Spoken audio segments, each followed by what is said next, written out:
They did a hostage exchange apparently, and so the whole point of Hamas taking hostages on October 7th was so they could have something to negotiate with to get their hostages that were all taken before October 7th.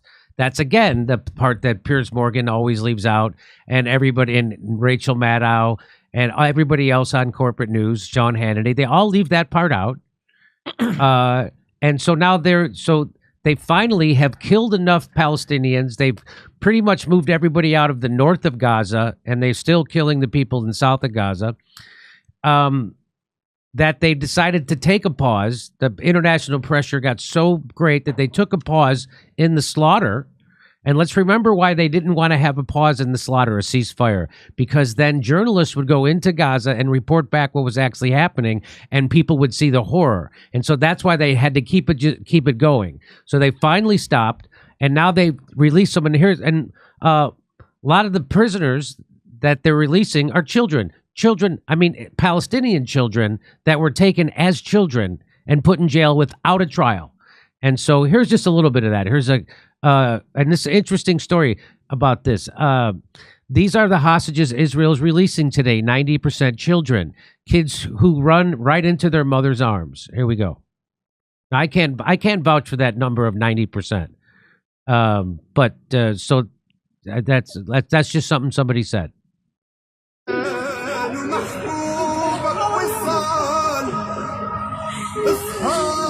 Yeah, I guess. You just don't like the music?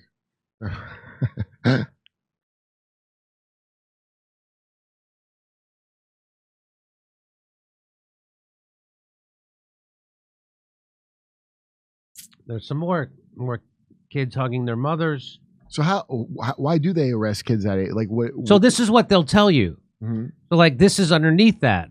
This is from Visgrad 24. Ahmed Mansara was one of the Palestinian teenagers, saying that kid I just showed you was one of the Palestinian teenagers released by Israel today in exchange for Israeli hostages. Seeing the video of him hugging his mother, many pro-Palestinian people claimed Israel arrests innocent kids. Well, he and his cousin stabbed random 13-year-old and 21-year-old Jews. Okay. And then they show this video, right? So they show this video. So there's them with the knives in their hands, and they're chasing the Jews to stab them. Wait. Okay. So there they go. Now, what's the problem? So here, and there they are again. Oh, look, there's the knives in their hands. So what's the problem with this? According to Lord Bibo, he is not a teenager anymore. He did not participate in the stabbing, according to the Israeli court. Since he was not released, you have not seen him hugging his mother. So that wasn't that kid. Oh, whoa. That's a lot of wrong statements. Wow. And so then he points to this, and here it says, Ahmed Mansara was arrested in 2015 in relation to the stabbing and injury of two Israelis, aged 20 and 13, in occupied East Jerusalem. Although Israeli courts found that Ahmad did not participate in the stabbings, he is serving a 9.5-year sentence for attempted murder. Although Israeli courts found that Ahmad did not participate in the stabbings. So again, that's the kind of propaganda you'll get. And it looks convincing. You're like, oh, they got the video of him. So apparently this isn't even that kid. Secondly, the kid that they're talking about here, Ahmad Mansara, was cleared by the Israeli court themselves of the stabbing. So as this guy says, that guy was not released. The guy who was convicted of the stabbing was not released. He is not a teenager anymore. He did not participate in the stabbing, according to the Israeli court. And since he was not released, you have not seen him hugging his mother. That was not him. Boy, that's a lot of wrong statements. Well, I hate saying this, Jimmy, but I've seen more reliable narrations out of Ukraine. I know, me too. So here's from Vox.com. Look at that. So this is from Save the Children. They say during arrests, 42% of children were injured, including gunshot wounds and broken bones, and 65% of children were arrested during the night, mostly between midnight and dawn. Half of all arrests took place in the children's homes. The majority of children experiencing appalling levels of physical and emotional abuse, including being beaten, 86%, being threatened with harm, 70%, and hit with sticks or guns, 60%. Some children reported violence and abuse of a sexual nature, including being hit or touched on the genitals, and 69% reported being strip searched. 60% of children experience solitary confinement, with the length of time varying from 1 day to as long as 48 days. Children were denied access to basic services. 70% of them said they suffered from hunger, and 68% said they didn't receive any health care. That's from Save the Children organization. So I can't vouch for any of those numbers, but that's according to them. If you believe their numbers, then you can believe that. Wait, based on that T-shirt with the pregnant lady, what do you think the odds are? What do you think the odds are? Here's that's a nice picture, huh? Here, let's watch this. Here's some more video of Palestinian kids being released. I don't know how kids they are anymore. They look like they've aged a little bit.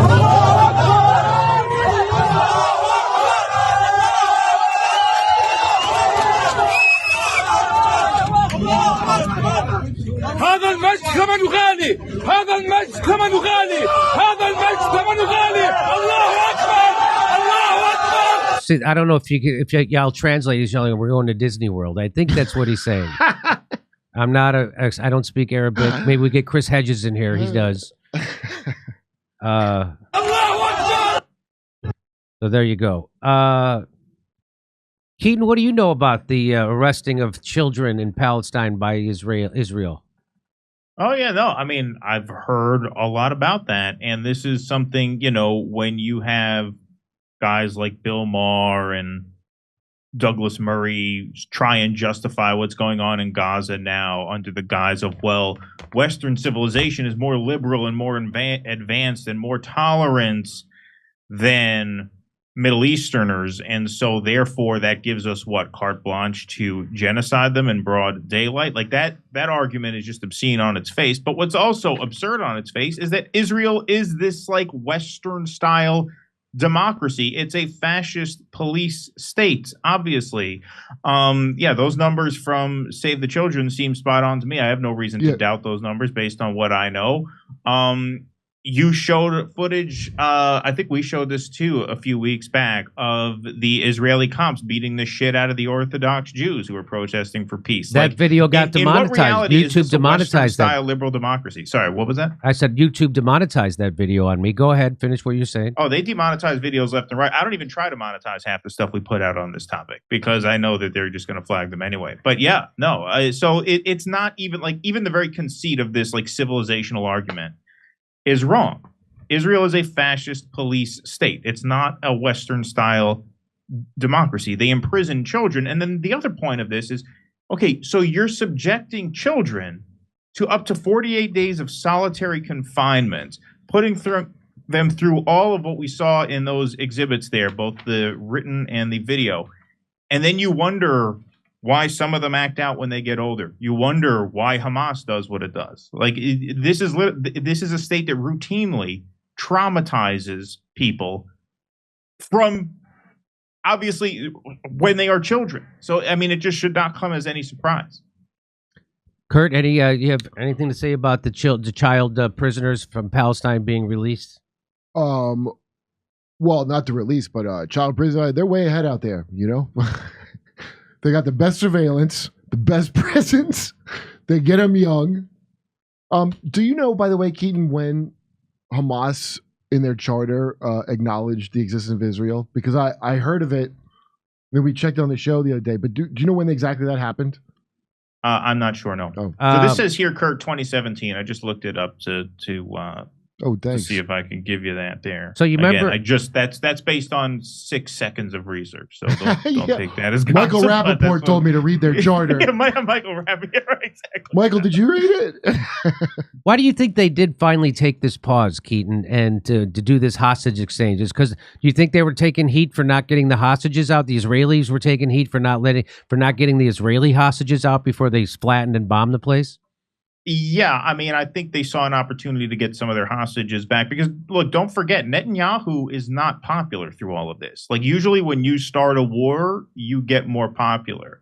the Israeli government is still not popular amongst their own people. So I think, yes, I think they felt pressure to get their hostages out. But the other part of this that I'm very curious now, I wonder what the new line of bullshit is going to be from people like Bernie Sanders and Liz Warren, who says, well, we're not for a ceasefire, we're for a pause. Okay, well, now you got your pause. What the hell does that mean? What do we have, 2 days left on the pause? So in 2 days, when the violence starts up again, what's their new thing going to be? How are they going to present themselves as compassionate towards the people of Gaza when, okay, you got your pause and now the barbarism is going to continue? Are they going to now call for a ceasefire? Like, what's the new line out of them? I don't know what their next move is.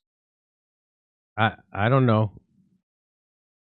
How do you starting up with Iran? That's probably the best move. I can't believe they haven't started bombing Iran yet. That's the next move, right? Isn't that the next move in this? And then everybody forgets about what Israel did in Palestine. Am I wrong? I mean, I've been promised a war with Iran my entire adult life. I'm a little upset I haven't gotten it. I mean, they've been teasing that out over the past 20 years, and it's still not here. Have you seen that creepy chick Noah something? NOA is her first name, and she's like some kind of Israel spokesman. But my girl's watching, got all mad because it might have been Bill Maher, somebody she was talking to, but she's young and she goes, yeah, Israel, we saw when 9/11 happened, and like we knew it was Iran she starts saying Iran. We knew it was Iran the whole time. You got to get Iran. I mean, that's like depraved to be that. Like, so we went to the wrong country. We went to Iraq. We should have went to Iran. I don't believe she was asked any further questions on that. Yeah. Oh, she was on Tim Dillon. So Tim Dillon had mostly like people. I'm sorry. Go ahead. Telling the Palestinian side. So he had this Noah. What's her name? It was on Tim Dillon. I haven't seen a clip yet. I'm dying to see. But Iran? She just threw in Iran to 9/11.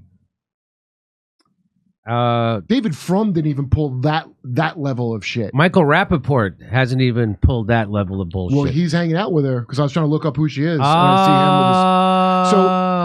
the Rappaport's deal in this is like a lot of attention on him. This is a great move for him career-wise. You can't go wrong. They're like, yeah, we need guys like you who build up a lot of snot when they talk to talk to people like that. And that's what it is. He's playing stupid.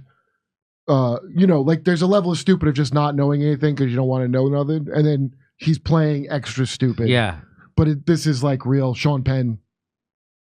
I really can't get over the level of people who start the story in Act 3, meaning they started on October 7th. They did the same thing with Putin, with Russia's invasion of Ukraine. You're starting the story in Act 3. What's on brand? I don't understand the people that start with October 7th and then leave out important parts of October 7th. Yeah, the part that it took 6 hours for the military to respond to a bunch of Palestinians in flip-flops and hang gliders. Yeah, living in a futuristic 15-minute city with all the surveillance. We get surveillance stuff. You know why they're such great friends to us? Because we get all this great surveillance technology. Because they're the best. They're the best.